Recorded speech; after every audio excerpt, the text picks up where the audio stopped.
Évidemment, simplement, moi, je me dis que ça, c'est pratiquement la douleur de l'enfantement.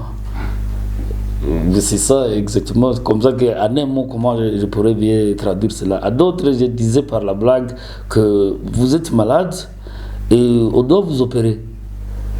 Bon, pourquoi vous n'allez pas supporter la douleur de la plaie? C'est pour vous guérir exactement.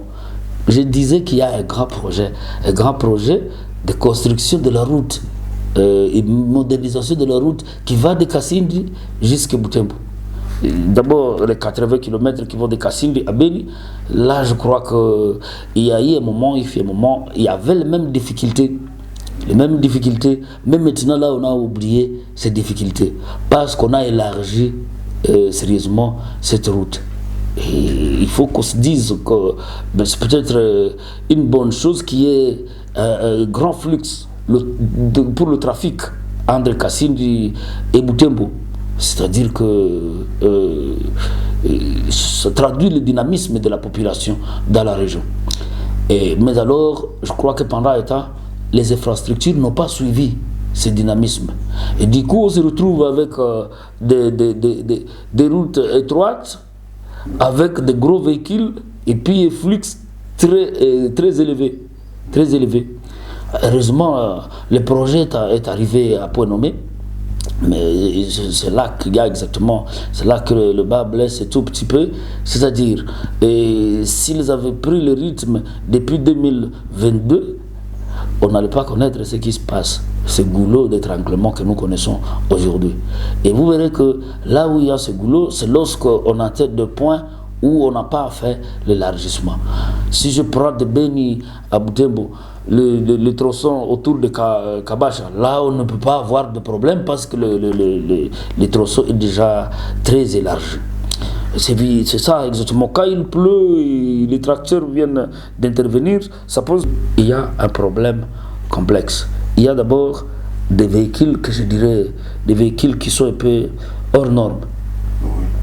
Hors normes. Imaginez pour un véhicule qui a une longueur de plus de 40 mètres. Et sur des endroits comme Kisalala où il y a des courbures qui sont encore aiguës. Et c'est comme ça que ça ne s'accorde pas. Ça ne s'accorde pas. Et voilà, vous verrez que ces véhicules passent difficilement. À cela s'ajoute maintenant, quand il y a des gros véhicules qui sont bloqués sur de tels tronçons, il s'ajoute maintenant l'indiscipline de nos chauffeurs.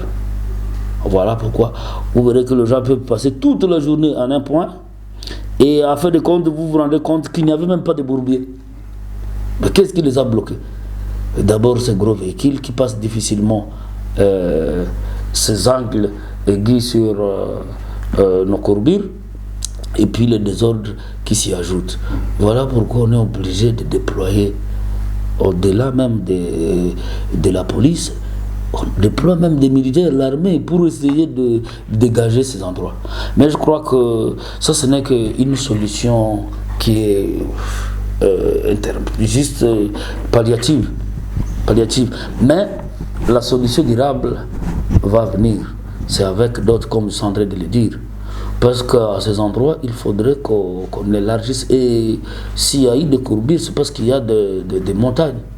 Nous serons obligés donc de découper ces montagnes, ce qui n'est pas très facile à faire. Heureusement que d'autres ont montré qu'il a la capacité de le faire, parce que c'est déjà la démonstration, c'est le tronçon qui va de Kassindi à Beni. Donc il faudrait que les gens soient un peu patients. Nous devons comprendre que c'est un passage obligé, le temps que l'on puisse découper ces montagnes et exactement redresser la route. Voilà.